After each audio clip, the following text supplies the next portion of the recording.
আজকের এই ময়দান থেকে শুধু একটি কথাই বলবো, ডক্টর মোহাম্মদ ইউনূস,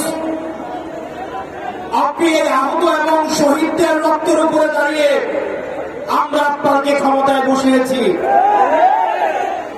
আমরা আপনার কাছে কোনো অনুরোধ করছি না, আমরা কোনো দাবি করছি না, আমরা আমাদের সিদ্ধান্ত জানিয়ে দিচ্ছি, আওয়ামী লীগকে নিষিদ্ধ করতে হবে।